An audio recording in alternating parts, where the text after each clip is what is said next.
हर एक चीज में मिलावट पकड़ी जाती है। क्या बड़ी कंपनियों के दवाइयों का कॉपी मार्केट में किया जा सकता है? हम सिर्फ कंपनियों के भरोसे पर, उनके नाम के भरोसे पर जो मरीज को दवाई देते हैं, क्योंकि अगर हम दवाई दें वो दवाई ठीक ना हो तो मरीज की बीमारी बढ़ जाएगी। जो डॉक्टर साहब मान के चल रहे हैं कि इस बीमारी के लिए कम से कम 150% ये जाना चाहिए, हाँ। वो जा ही नहीं रहा है। जा ही नहीं रहा है, समय नहीं है ना मरीज के पास ना डॉक्टर के पास, तो उस वक्त विकट स्थिति हो जाती है। आपने रोटी खानी है और आटे की जगह आपको भूसा दे दिया गया, क्या आप उसकी रोटी बना पाएंगे, रोटी खा पाएंगे या अपनी भूख मिटा पाएंगे? जैसे आपने बताया कि अभी सैंपल फेल हुए हैं, बड़ी बड़ी कंपनियों के फेल हुए हैं, हम जाएं तो जाएं कहाँ? पहाड़ ही गलत आ गई, बूटी ही गलत आ गई, तो इसमें डॉक्टर साहब या वैद्य साहब कहाँ तक जिम्मेवार हैं? जी सर। जब ब्रांड ही फेल हो रहे हैं तो जेनरिक पे भरोसा कैसे करें?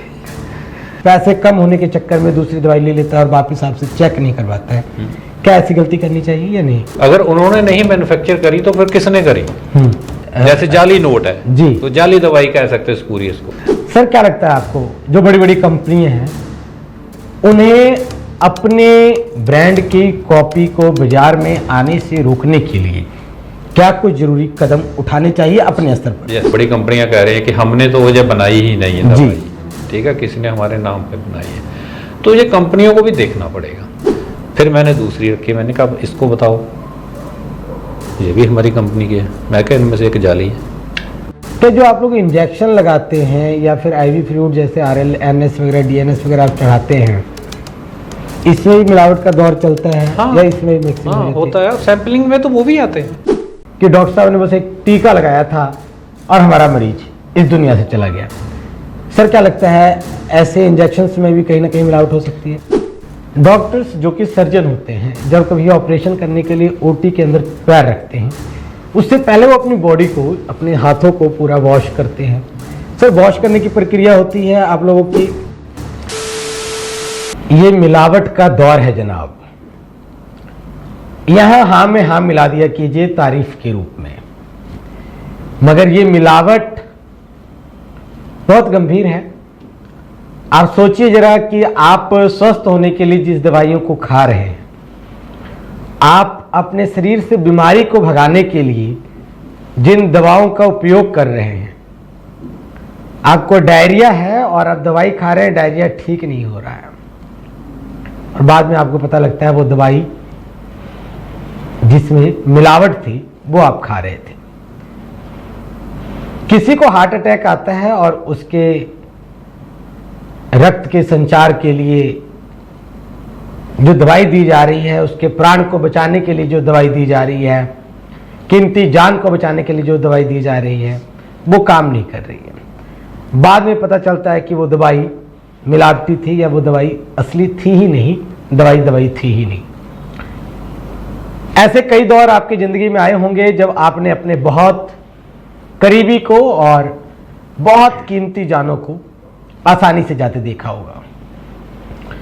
आज भारत के अंदर ये दुर्भाग्य ही कहिए कि बहुत बड़ी बड़ी कंपनियों के सैंपल जो हैं दवाइयों के, वो फेल हुए हैं, और जो जानकार हैं वो ये बताते हैं कि इससे कितनी कीमती जानों पर असर पड़ेगा। हालांकि नीट के पेपर लीक के मामले को हर एक ने देखा, परंतु यहां ड्रग के फार्मूले का लीक कैसे हो गया, इस पर मंथन आज होगा। मैं बताऊंगा आपको और मैं भी जानने का प्रयास करूंगा।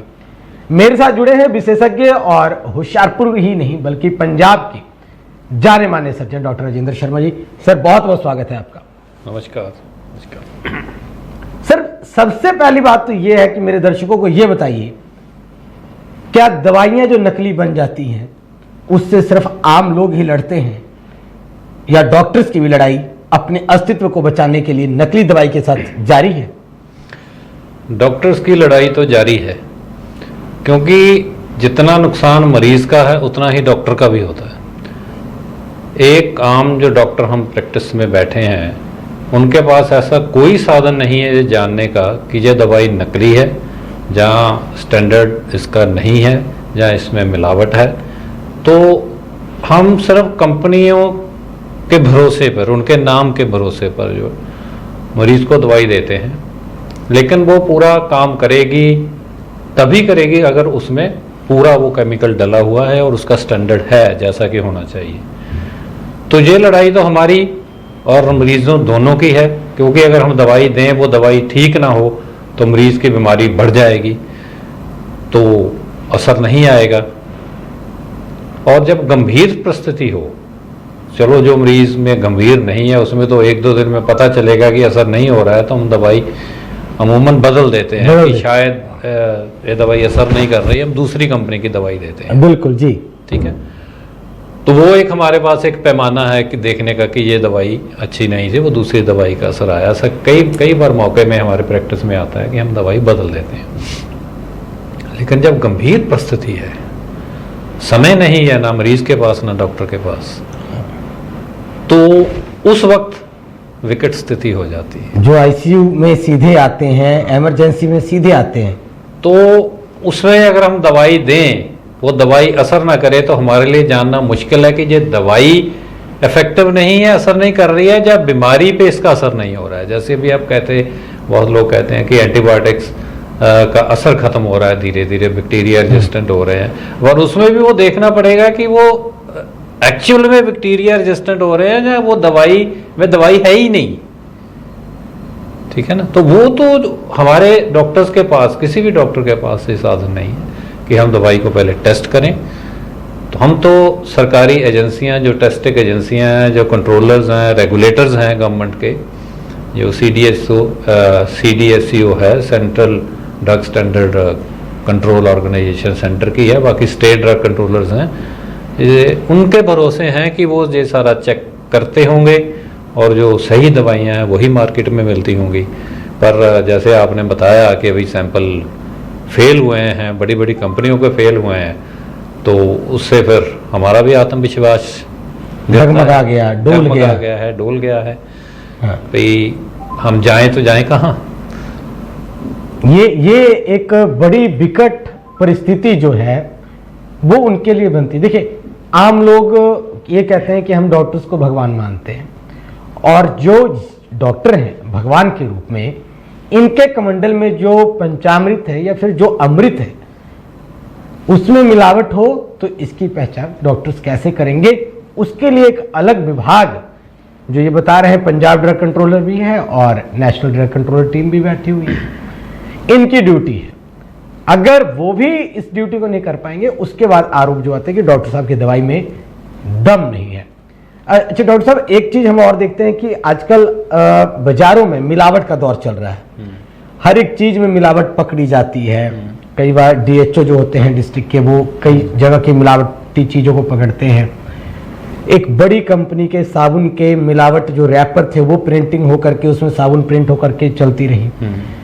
उन्होंने अपनी एक एजेंसी हायर की सच्चाई जानने के लिए कि ये जो साबुन है क्या वो मेरी कंपनी के है या अदर कंपनी के। क्या बड़ी कंपनियों के दवाइयों का कॉपी मार्केट में किया जा सकता है? हो रहा है, किया जा सकता है, नहीं हो रहा है। अभी जो दवाइयाँ पकड़ी गई हैं, जिनके सैंपल फेल हुए हैं बड़ी बड़ी कंपनियों के, तो उन कंपनियों ने तो यही कहा है ना कि हमने जो मैन्युफैक्चरिंग नहीं करी। हाँ। ठीक है ना। तो वो तो साफ बच के यहाँ से निकल गए। अगर उन्होंने नहीं मैन्युफैक्चर करी तो फिर किसने करी, ये जानना तो अब सरकारी एजेंसियों का काम है ना, वो किसने करी। और मैं ये बता दूं दर्शकों को कि जो दवाइयाँ जो कहते हैं कि सैंपल फेल हो गए या स्टैंडर्ड की नहीं है, इसमें 3 कैटेगरीज में दवाइयाँ आती हैं जी। एक कैटेगरी ए है जिसमें होती हैं स्पूरियस ड्रग्स या मिलावटी ड्रग्स। 2 तरह की कैटेगरी, 2 तरह की ड्रग्स होती हैं। स्पूरियस ड्रग उसको कहा जाता है जिसमें मिस ब्रांडिंग है। राइट। नाम कंपनी ए का लिखा हुआ है लेकिन दवाई उसमें लोकल लेवल पे बना के भर दिया गया है। तो मिस ब्रांडिंग है, तो वो होती है स्पूरियस, जैसे फेक कह लीजिए आप, जैसे जाली नोट है जी, तो जाली दवाई कह सकते हैं स्पूरियस को। तो ये नोट तो 500 का लेकिन लग रहा है 500 का लेकिन है नहीं। तो ऐसे ही ये स्पूरियस ड्रग्स होती हैं। अब उसमें वो केमिकल पूरा है या नहीं है वो अलग बात है, लेकिन अगर पूरा भी हो तो वो स्पूरियस में आएगी, क्योंकि वो ब्रांड ए की एक्चुअल दवाई नहीं है। वो वैसे बना के ब्रांड ए का ठप्पा लग गया उसके जी। ठीक है। तो दूसरी होती हैं अडल्ट्रेटेड या मिलावटी दवाई, जिन दवाइयों में मिलावट की गई है। जैसे किसी में पैरासीटामोल है, 500 मिलीग्राम की टैबलेट है, तो उसमें 200 मिलीग्राम पैरासीटामोल होगी, बाकी चाक भरा होगा। राइट। तो वो मिलावटी ड्रग्स अडल्ट्रेटेड, ये सारी कैटेगरी ए में आती हैं। फिर एक आती है not up to the standard, उसमें आती है कि दवाई तो कंपनी की सही है जी, ए ब्रांड की दवाई है उसी की है, लेकिन उसमें जो सामान है, दवाई है, केमिकल है, वो पूरी नहीं है जितना उसमें होना चाहिए। तो वो आ जाती है कि वो स्टैंडर्ड में नहीं है। एक तो क्वांटिटी नहीं पूरी होती है, एक जब जो गोली या कैप्सूल होता है वो जब हम खाते हैं तो उसका सारा हिस्सा जो है हमारे शरीर में नहीं पहुंचता है। उसका एक होता है भी 70% 80% कितना जाना है, कुछ प्रतिशत तय है, कुछ प्रतिशत तय होता है। तो उसी हिसाब से, पर अगर उसमें भी है कि वो सिर्फ 10% ही जा रहा है, दवाई उसमें क्वांटिटी तो 500 मिलीग्राम है, लेकिन जो शरीर में जा रही है क्योंकि उसका वो मैन्युफैक्चरिंग प्रॉपरली नहीं हुई, तो वो सिर्फ 10% जा रही है, उसमें से 100 मिलीग्राम जा रही है, 400 बाहर निकल रही है, ऐसे तो वो हो जाती है not up to the standard. जो डॉक्टर साहब मान के चल रहे हैं कि इस बीमारी के लिए कम से कम 150% ये जाना चाहिए, हाँ। वो जा ही नहीं रहा है। जा ही नहीं रहा है, वो मैन्युफैक्चरिंग पे डिपेंड करता है, क्योंकि वहीं पे कुछ कंपनियां कंप्रोमाइज करती हैं, क्वालिटी कंप्रोमाइज। वो टैबलेट है एक, उसमें दवाई डली हुई है, क्वांटिटी पूरी है, लेकिन वो अंदर जाके घुलेगी नहीं, डिसइंटीग्रेशन ही नहीं है उसकी, हाँ। तो ऐसे निकल जाएगी। राइट। ठीक है, तो वो क्योंकि उसको डिसइंटीग्रेट होने के लिए एक प्रॉपर तरीके से उसको मैन्युफैक्चर करना पड़ता है, जो कि मैन्युफैक्चरिंग प्रैक्टिस में होता है जी, तो वो वहां पे गड़बड़ हो जाती है। हाँ। तो तीसरी होते हैं छोटे मोटे डिफेक्ट, जैसे पैकिंग लूज है, या टैबलेट टूटी हुई है, जी। या वो टैबलेट निकालते हैं तो वो क्रश हो जाती है, जी। या सिरप है तो उसमें कुछ सस्पेंशन दिख रही, तो ये ऐसे ये तीसरे माइनर डिफेक्ट्स में आ जाती है। तो इन्हीं के अंदर वो सैंपलिंग होती है। तो इन्हीं के लिए अलग अलग से प्रावधान भी हैं भी किसके लिए क्या सजा है क्या नहीं। अभी इस बात को देखते हुए 2008 में एक अमेंडमेंट करी है, ड्रग्स एंड कॉस्मेटिक एक्ट 1940 का है, जिसके अंदर सारा दवाइयों का जो कारोबार है वो रेगुलेट होता है, रजिस्टर होता है जी। तो उसमें अमेंडमेंट 2008 में की गई है। उसमें जो सजा का प्रावधान थे उनको और किया गया है, स्ट्रिक्ट किया गया है, स्ट्रिंजेंट किया गया है, ताकि इस पे लगाम लगाई जाए, इसके जो गलत दवाइयाँ मार्केट में आ रही हैं। लेकिन अफसोस इस बात का है कि एक तो सैंपलिंग और टेस्टिंग बहुत ही कम होती है, और दूसरा जब होती भी है तो प्रोसिक्यूशन लॉन्च ही नहीं होती है। मैं आपको बताऊंगा, मैं डाटा देख रहा था 2009 से पंजाब में जी, जितने टेस्ट हुए हैं उसमें जितने फेल हुए हैं सैंपल, उनका है कि अंदाजा है कि अराउंड 3% तक सैंपलिंग की फेलिंग होती है जी। एक भी प्रोसिक्यूशन लॉन्च नहीं हुआ है। और अगर ये कोई दुर्भाग्य है। लॉन्च हुआ है तो उस पे वो लॉजिकल लैंड तक नहीं पहुंचा है। तो फिर ऐसे में वो कैसे हम इस बात को रोक पाएंगे कि मिलावटखोरी बंद हो दवाइयों में, संजीवनी में, संजीवनी में, जिसे संजीवनी बूटी कह देते हैं। डॉक्टर का हथियार तो दवाइयां ही है ना। जी जी जी जी, बिल्कुल। एक तो वो डायग्नोज तो कर लिया उसने सही, लेकिन अब उसका जो अस्त्र है हाँ, वो ही काम नहीं कर रहा, तो वो कैसे बीमारी भगाएगा। नहीं, बिल्कुल बिल्कुल, ये तो दोनों को जोड़ के ही इलाज वो संभव हो पाएगा। बिल्कुल। और बड़ी बात मैं आपको बताता हूँ कि देखिए, आपको भूख लगी है, आपने रोटी खानी है, और आटे की जगह आपको भूसा दे दिया गया, क्या आप उसकी रोटी बना पाएंगे, रोटी खा पाएंगे, या अपनी भूख मिटा पाएंगे? यही संशय, यही संकट जो है डॉक्टर साहब बता रहे हैं कि जो बीमारी है ये तो इन्होंने पकड़ लिया। इनके साथ जितने भी डॉक्टर्स परिवार हैं, सभी डॉक्टरों ने बीमारी को पकड़ लिया कि ये बीमारी है, इसके लिए ये संजीवनी बूटी देनी है। अब पहाड़ ही गलत आ गई, बूटी ही गलत आ गई, तो इसमें डॉक्टर साहब, ये वैद्य साहब कहाँ तक जिम्मेवार हैं? जी सर। हाँ, वही बात है ना। तो हम किस भरोसे पे चलते हैं कि जो हमारा जैसे एक्सपीरियंस है कि ये दवाई हम यूज कर रहे हैं, इसका मरीजों पे असर आ रहा है, तो कोशिश हमारी होती है कि उसी ब्रांड की वही दवाई चलती रहे। तो इसलिए कई बार मरीज कह भी देते हैं, जी आप सॉल्ट लिख दो, तुम लिख देते हैं, ठीक है भाई, सरकार भी कहती है जेनरिक लिखो, आप ब्रांड क्यों लिखते हो। अब बात है कि जब ब्रांड ही फेल हो रहे हैं तो जेनरिक पे भरोसा कैसे करें।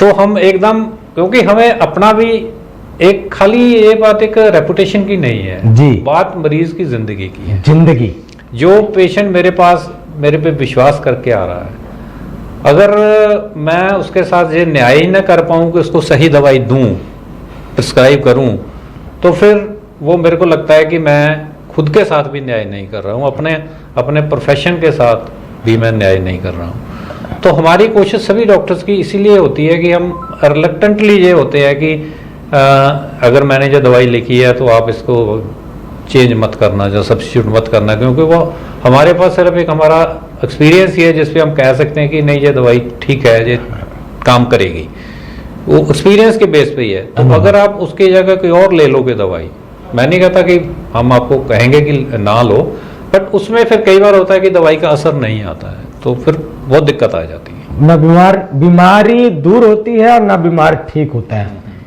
सर क्या लगता है आपको, जो बड़ी बड़ी कंपनियां हैं उन्हें अपने ब्रांड की कॉपी को बाजार में आने से रोकने के लिए क्या कुछ जरूरी कदम उठाने चाहिए अपने स्तर पर? यस, उठाने चाहिए।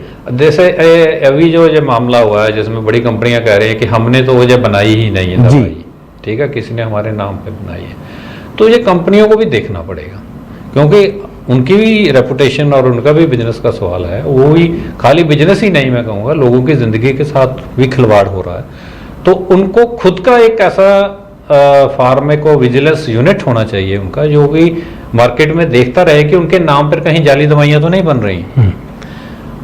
मैं आपको एक बताता हूँ, काफ़ी देर पहले एक जो हम एंटीसेप्टिक यूज़ करते हैं, मैं नाम नहीं लूँगा कंपनी का, तो काफ़ी कॉमन है, वो यूज़ करते हैं, स्टैंडर्ड कंपनी का है। तो जब वो एक पेशेंट को मैंने लिखा, वो लेके आया, तो बिल्कुल सेम पैकिंग, सेम सब कुछ, उसको देख के पहचान नहीं मैं पा रहा था कि ये ओरिजिनल है या नकली है। पता कैसे लगा, जैसे मैंने उसको यूज़ किया तो मेरे को लगा कि ये कलर ठीक नहीं है इसका, क्योंकि जो पहले यूज़ करते थे उसका थोड़ा डार्क कलर था, तो ये थोड़ा लाइट कलर में आ रहा, तो मेरे को शक होगा भाई ये ठीक नहीं है। मैंने उस कंपनी के एक जो रिप्रेजेंटेटिव था उनको बुलाया, मैंने कहा कि ये देखो, ये आपका ये एंटीसेप्टिक का शीशी पड़ी है, ये बताओ आपकी कंपनी की है? उसने उठाया, देखा, हाँ जी, कहता हमारी कंपनी की है। फिर मैंने दूसरी रखी, मैंने कहा इसको बताओ, ये भी हमारी कंपनी की है। मैं कहा इनमें से एक जाली है। कहता नहीं, है तो सारा एक ही। मैं कहा अब इसको खोल के देखो, दवाई निकाल के देखो, दिखाई। तो वो अवाक रह गया, कहता अच्छा, कहते ये वाली तो जाली है, ये तो दवाई हमारी है नहीं। तो मैं कहा बाहर जब तक बंद थी तब तक आप पहचान नहीं पाए, रिप्रेजेंटेटिव ऑफ द कंपनी उसको पहचान नहीं पाए, तो पेशेंट और डॉक्टर कैसे पहचान पाएगा? सो इतनी ज़्यादा मिसब्रांडिंग होती। फिर मैंने उनको कहा भी आप अपनी कंपनी को लिखो, इसके लिए कुछ करें जी। खैर उन्होंने उसके बाद किया, उसकी पैकिंग को कुछ ऐसा चेंज किया, को होलोग्राम वगैरह लगाए, तो बाद में आके मेरे को बताया ये हमने अब हमारी पैकिंग ऐसे आ रही है। राइट। तो कंपनियों को इसके लिए विजिलेंट होना पड़ेगा, उनको ये करना पड़ेगा कि उनके नाम पे कोई फेक दवाई, फेक चीज़ ना मार्केट में आए, क्योंकि उससे मरीजों का भी नुकसान होगा, उनका भी नुकसान होगा और डॉक्टर का भी नुकसान होगा। तीनों जो स्टेक होल्डर है, दवाई बनाने वाली कंपनी, दवाई खाने वाला मरीज और दवाई लिखने वाला डॉक्टर, बिल्कुल तीनों ही उसमें जो है अफेक्टेड है। तो ये उनको करना चाहिए। हम अपने लेवल पे, मैं बता रहा हूँ, हम तो सिर्फ एक्सपीरियंस से बता सकते हैं भी ये दवाई ठीक है कि नहीं। कंपनी के पास है अपना फार्मूला, वो देखेंगे हमारे नाम पे गलत हो रहा है कि नहीं। और तीसरे जो गवर्नमेंट है, government has to be very strict. Drugs के मामले में खाली कानून बना देने से कुछ नहीं होता है। कानून तो बहुत सख्त कर दिया उन्होंने, लाइफ इम्प्रिजनमेंट तक कर दी है, और यहाँ तक भी कर दिया है कि जो फाइन लगेगा उसको 10 लाख तक का फाइन है, जो पूरे अनअडल्टेड मिलावट वाली ड्रग है। और वो जो 10 लाख उसे लिया जाएगा वो उस पेशेंट को दिया जाएगा जिसको उस दवाई से नुकसान हुआ है, हाँ, हानि पहुंचा। बिल्कुल ठीक। ये तो प्रोविजन है लॉ के, जो अमेंडमेंट आए हैं, लेकिन अब इनको लागू भी तो करना है ना। लागू तो स्टेट्स ने करना है, बिल्कुल। सेंटर से कानून बन गया, लेकिन स्टेट ड्रग कंट्रोलर्स को इसको लागू करना है। उनको अपना इंफ्रास्ट्रक्चर बढ़ाना चाहिए, ड्रग इंस्पेक्टर्स बढ़ाने चाहिए, ताकि वो रूटीन में सैंपलिंग करते रहें। तो उससे है कि लोगों में भी एक विश्वास बनेगा, हम में भी एक विश्वास बनेगा। Right. कि अभी जो दवाई हम दे रहे हैं, अगर मैं दे रहा हूँ पैरासीटामोल 500 तो पैरासीटामोल 500 है, राइट। ये नहीं भी 200 पैरासीटामोल बाकी चौक है, ऐसा नहीं होना चाहिए।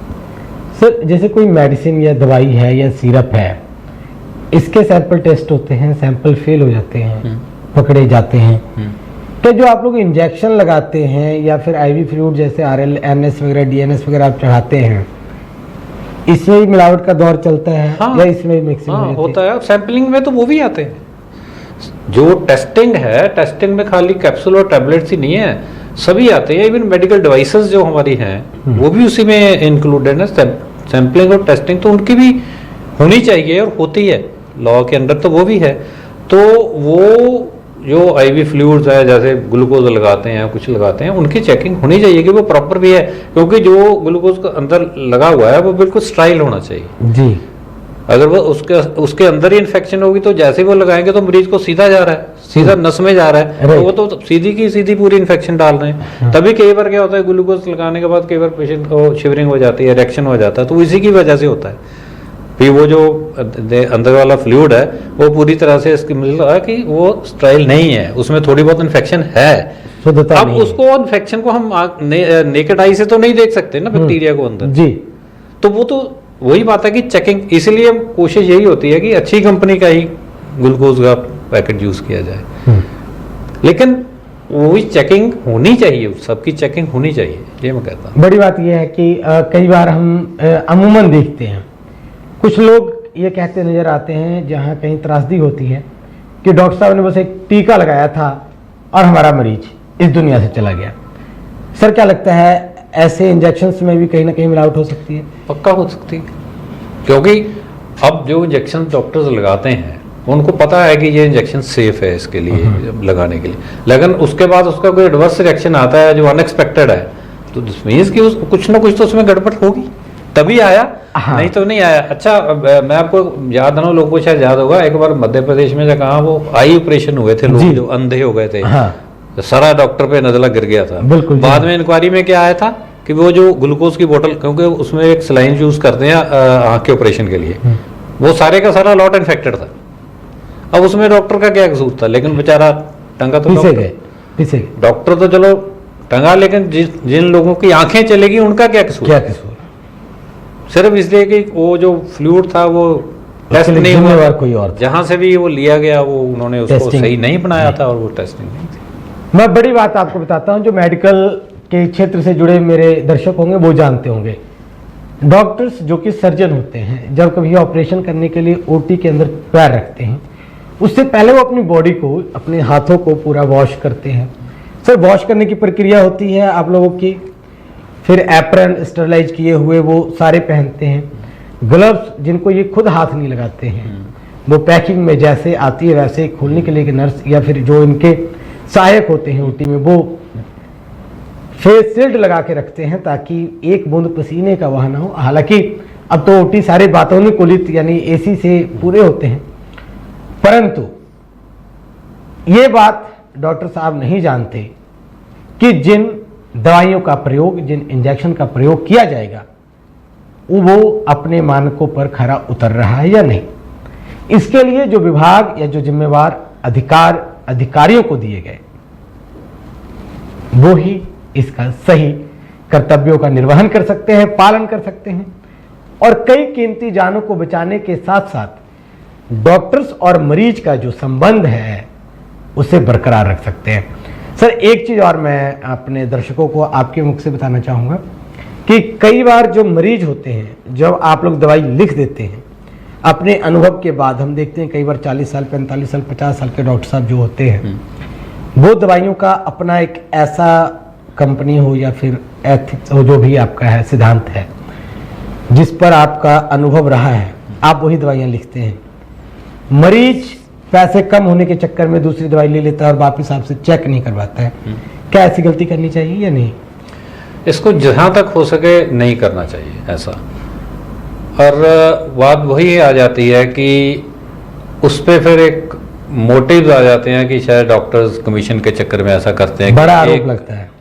फार्मा कंपनियों से गिफ्ट लेते हैं, उनसे ये लेते हैं, इसलिए उनके प्रोडक्ट्स लिखते हैं। हो सकता है कुछ हद तक ये बातें सच भी हों, लेकिन कोशिश डॉक्टर की हमेशा होती है कि जिस दवाई पे उसको विश्वास है वो ही मरीज को लिखी जाए।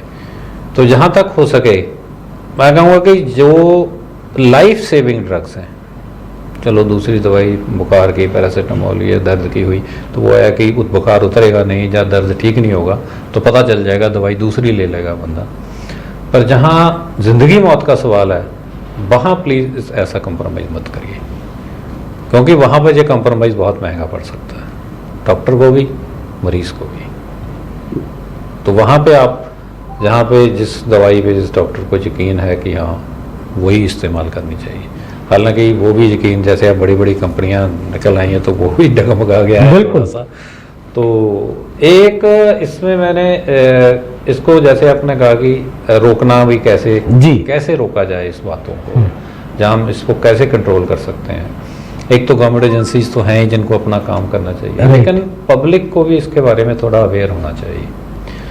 अगर उनको कहीं पता चलता है कि कहीं पर नकली दवाइयाँ बन रही हैं, क्योंकि अगर कहीं दवाइयों की फैक्ट्री है बन रही हैं, अगर उनको शक है तो वो भी एक विसल ब्लोअर का काम कर सकते हैं। गवर्नमेंट की तरफ से एक स्कीम भी है, विसल ब्लोअर स्कीम लॉन्च की गई है, जिसमें वो उनको रिवार्ड भी देते हैं और उनका नाम पता गुप्त रखा जाता है। तो वो जो CDSCO के जोनल एरियाज़ हैं उनके जो इंचार्ज हैं उनके पास एक ईमेल भेज सकते हैं, उनको फ़ोन कर सकते हैं, रिटन कंप्लेंट एनोनिमस भेज सकते हैं। ये ऐसी जगह हमारे नॉलेज में आई है जहाँ पे कुछ जाली दवाइयों का शक हो रहा है। तो लोग भी इसके बारे में थोड़ा अवेयर रहें, जागरूक रहें, क्योंकि सेहत तो सभी की खराब होने वाली है, ठीक है ना। तो ये खाली सरकार पे ही मत छोड़ा जाए इसको, उसकी जो भी कंप्लेंट है वहाँ करी जाए। और आपको जोनल जितने भी एरियाज़ हैं जो CDSC को, उनके वेबसाइट पे चले जाओ, वहाँ पे आपको एड्रेस और ईमेल सारा उनको मिल जाएगा, ईमेल मिल जाएंगे, उनके फ़ोन नंबर मिल जाएंगे, उनके व्हाट्सअप नंबर मिल जाएंगे। तो वो कहीं भी उसके बारे में इंफॉर्मेशन दे सकते हैं कि हमें, वो ज़रूरी नहीं है कि सच हो या ना हो, वो गलत भी हो सकता है, लेकिन अगर आपको शक है तो आप उसका कंप्लेंट कर सकते हैं। वो एनोनिमस रहेगी, उसका आपको कोई मतलब किसी को भी नाम पता नहीं होगा। हाँ बिल्कुल। तो ये आप, मेरी दर्शकों से अपील है कि इसके बारे में आप भी थोड़ा सजग रहें, क्योंकि ये हमारी ही सभी की सेहत का मामला है, हमारा भी और समाज का भी। आज का ये एपिसोड आपको कैसा लगा, और क्या कुछ सवाल अगर आपके मन में भी है तो आप हमें कमेंट बॉक्स में जरूर पूछें, हम आपके हर एक सवालों का जवाब देंगे, डॉक्टर साहब आपके सवालों का जवाब देंगे।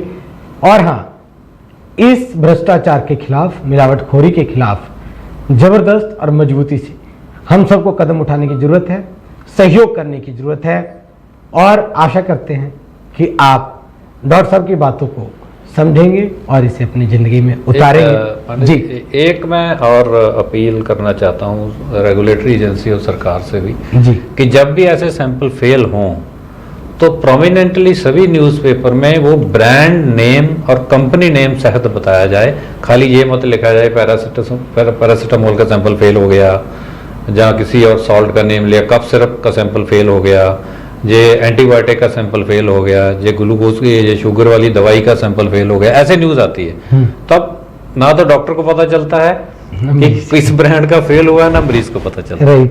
तो इसमें उनके ब्रांड नेम और कंपनी का नाम प्रोमिनेंटली सभी मेन न्यूज़पेपर में देना चाहिए, और यहाँ नहीं दे सकते तो कम से कम जो डॉक्टर्स बॉडीज़ हैं, जैसे IMA है, जहाँ सर्जन्स एसोसिएशन, जितनी प्रोफेशनल है, उनको एक कॉपी जरूर चले जानी चाहिए कि ये वाले ब्रांड्स जो हैं वो फेल हुए हैं, ताकि वो अपने डॉक्टर्स को बता सकें कि ये वाले ब्रांड्स मत यूज़ करिए, भविष्य के लिए सचेत हो सके। बिल्कुल। सो इस पे कोई मतलब ट्रांसपेरेंसी चाहिए भी कौन सा ब्रांड फेल हुआ है, पारदर्शिता हर एक चीज के लिए बिल्कुल चाहिए। और कमेंट बॉक्स में कमेंट करना बिल्कुल ना भूलें। और हाँ, आप हमारा प्रोग्राम कहाँ से देख रहे हैं ये भी कमेंट करके जरूर बताएं। हमें दीजिए इजाजत, तब तक के लिए जय हिंद, जय भारत।